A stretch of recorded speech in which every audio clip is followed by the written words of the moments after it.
Hello everyone, I am Damodaran R, currently pursuing my second year in Anna University CEG campus. I am from the Guindy Times, the official campus magazine of CEG, AC Tech and SAP campus. Look deep into the nature and then you will be able to understand everything better, said by Albert Einstein. Today, we have a special guest who experiences the beauty of nature as an Indian Forest Service officer. I am delighted to interview Mr. E. Prasanth, who is the Assistant Conservator of Forests at Anamalai Tiger Reserve in Pollachi. He is our college alumni who completed his undergraduation in civil engineering. He had secured an All India rank of 16 in Indian Forest Service examination 2017. He joined the Indian Forest Service in 2018. From then, he is working towards the conservation of nature and wildlife reserves. We welcome you, sir, on this special occasion of World Nature Conservation Day. Yeah, very good morning to Guindy Times viewers. It is so happy to join you on this rainy but very pleasant day from Pollachi here. I'm so good and delighted to be part of our own campus magazine. So it feels so happy to be. I feel like it's like back home. It's wonderful to meet you guys. Why did you choose to become an IFS officer? See, most of the things, there are a few things which we have to choose, and there are a few things which we are destined to go. Most of us, I have joined to pursue my career in civil services. It was an open-ended option. I did not have any particular service in mind. So, but having had a good knowledge about forest service prior to preparation, I had a fair amount of idea how this service and how this thing actually works. So after the preparation, when I gave my attempts into civil services interview, the forest service interview, forest service have really clicked and scored pretty much very good rank, which would make me eligible to get my home cadre. So I thought that is how it went. So it was not a very much pre-planned only IFS or only this particular service I will get into it, but it was a general try into civil services, which ultimately I landed into forest service. What are all the steps and measures taken by our government towards the nature conservation? See, nature conservation is not like any other one-off event. You cannot. There is no single event which can like how we have engineering solutions where we do this, we get this. So nature does not work that way. So in that way, the government of India and the state government have themselves something called as a national forest policy or environmental policy. So we have a lot of legislation. So government is here to regulate most of the things. For example, Environment Protection Act regulates what should be done, what not should be done, how quality of air should be maintained, what are all the criteria. All those things are protected by legal safeguards. Apart from legal safeguards, we have a lot of NGOs which government also actively supports them. So many industries come forward themselves to make sure that they reduce their carbon footprint. Apart from that, the forest department, particularly across the states, across all the states over India, we have some around maybe 20, roughly minimum 20% of the land with the disposal of the forest department. So they are protected in either one or the other way under the control of forest department, and there are very much strict or stringent provisions to deal with how to protect the land from say encroachment or any diversion for industrial purpose or anything. There are the guidelines are very much stricter, so that makes sure that the forests and the environment is protected. And finally, environment and forest is not delinked from people. It is how people take resources from forest and people give back something to forest. So it is a dynamic linkage which should be protected, and that is taken care by the policies and the law.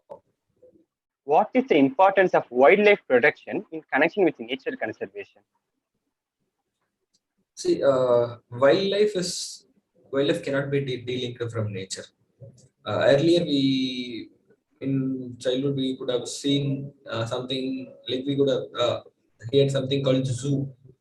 So zoo is just animal display is what people generally hear of. But later, when good understanding of nature and environment started penetrating into the lines of the department and lines of the scientific crowd, The zoos are actually renamed into biological parks. So they are not just animal park; they are also parks of fauna and flora. So which makes sure that both are protected. Zoos are, in that case, zoos are one way to protect few important species and also to give conservation education. So in that way, wild animal is not a separate entity. So as a part of ecosystem, the living and non-living objects react with each other. So they interact with each other to form something called as ecosystem. So in that case, wildlife is a part, an integral part of the ecosystem. So if, for example, if cricket players are the wildlife, the cricket ground or the match setup is the flora. So you cannot dislink with each other and say we can protect cricket. So we want both of them in a healthy pace to run the show. That is how the nature is also working. Sir, do you think whether it is right to implement strict laws on tree cutting, and why do you think so, sir? See, tree cutting is very a delicate subject. It depends where do you want to cut, what type of tree you want to cut, and what purpose it is going to serve. So, strictly telling that tree cutting is banned as a forester myself, I will not, in principle, agree to it. One resource in the earth which is renewable within our lifetime is a tree. A tree can be planted in our own lifetime, it can grow, and we can harvest a tree and get a full wood. But comparing to other resources, like maybe you can say steel, maybe the chair which I'm sitting, the table which you are sitting, are all non-renewable resources. A steel which is extracted as a mineral from earth, you cannot create a new form of steel. You cannot create a new resource from nature. It is a finite resource. It is a finite resource. Once the steel core, iron ore exist and they cease to exist, when the iron ore empties from our minds, you will not get any new steel. But however, a forest or a tree is one which you can grow. So tree cutting is certain, in a way it is certainly well and good.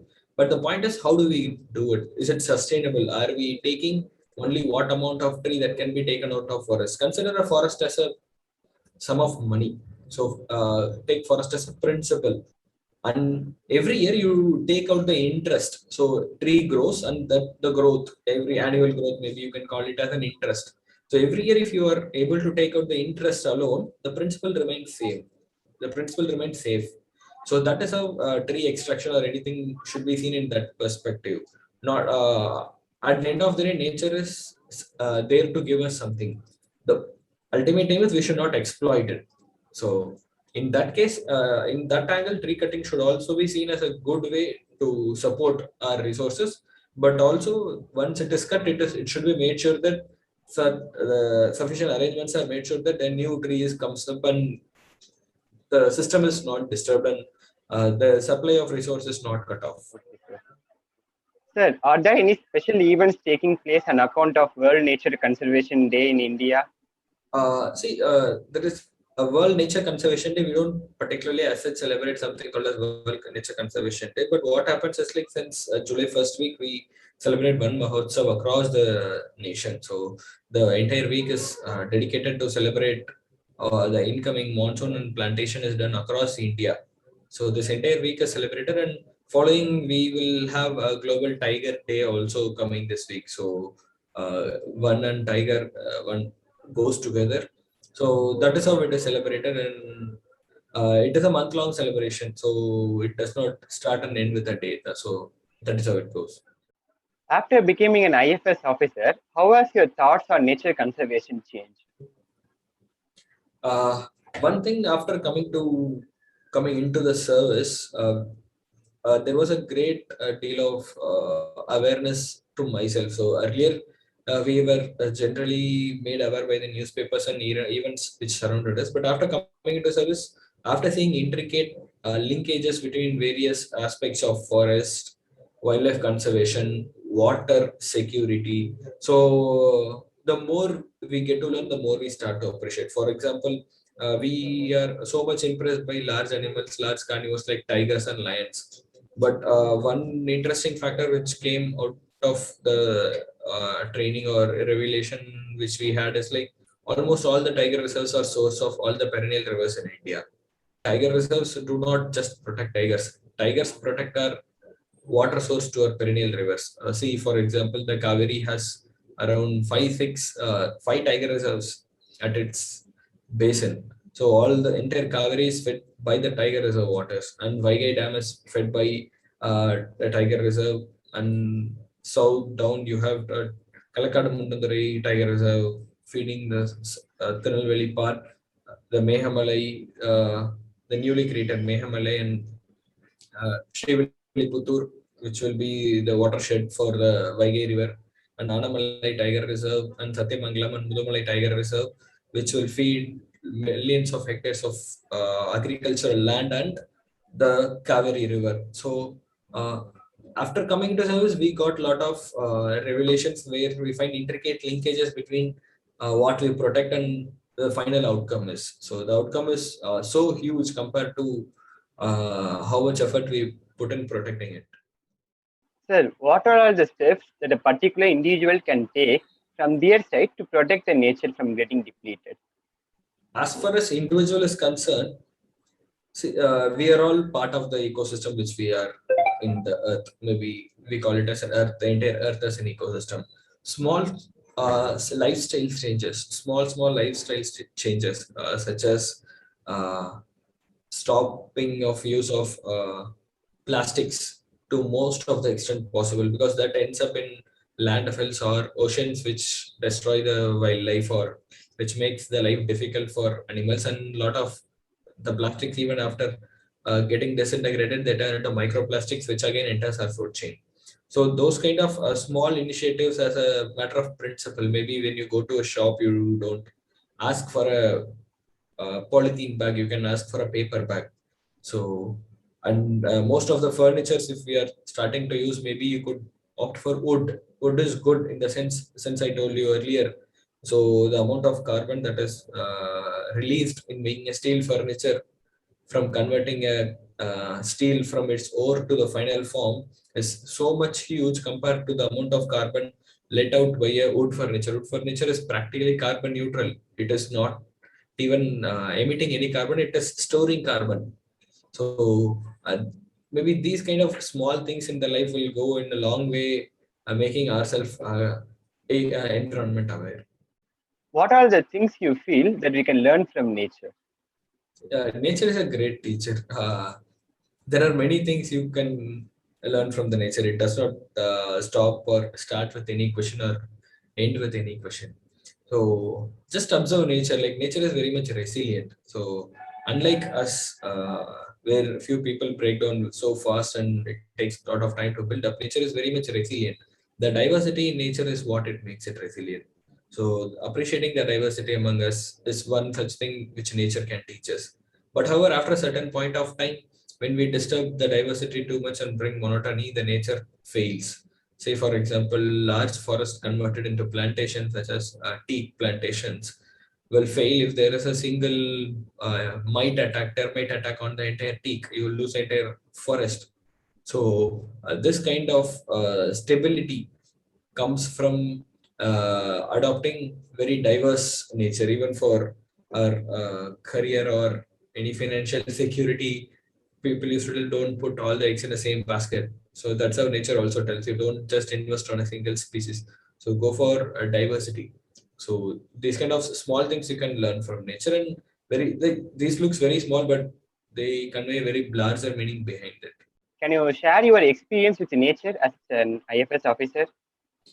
Yeah, it has been just 3 years into the service, and almost 2 years have gone in the training phase. But after joining Tamil Nadu, particularly my initial stint was at Vellore for the field training. It was very much challenging. So the most of the times we see forest as disliked. There is no connection between people and forest. In reality, we think so, but in real, it is totally different. People depend a lot on the forest. For example, people depend for their firewood. People depend for their food. Everything, their entire life revolves around forest. They collect honey. They collect plants. They collect tubers. So that is how it revolves. And many of the times, conflict also comes. Maybe wildlife. people who are interested in wildlife will be happy to protect wildlife, but people who are adjacent to forest boundary face a lot of damages by the wildlife also. So a lot of wild boar damaging the agricultural crops, elephant raiding agricultural crops. There may be negative interactions which might lead to loss of life also. So I think one big learning which we have learned, which I have learned personally, is like uh, there is no one-stop solution. It is about coexisting. So we can't dislink nature. We can't stay away from nature. We should learn to coexist with the nature. So that's the only option we have in the future to help nature save us and to help us save the nature. What will be your advice to the future generation to preserve our natural resources? Like a kind advice is, whenever you go to any wildlife areas, make sure that you do not pollute them. So unlike town cities where we have a lot of manpower to remove the pollution which humans make, there is literally no one in the forest except for one or two forest guards and watchers who are roaming in the forest to protect our natural resources. And there, it is humanly impossible to extract anything like cleaning the entire forest with the help of few people. So whenever you go into any wildlife area or any forest, make sure that you maintain decorum, kind of do not make noise, do not disturb the nature, do not disturb any animal, let them live in their own way, and do not litter, do not particularly throw any garbage in the forest.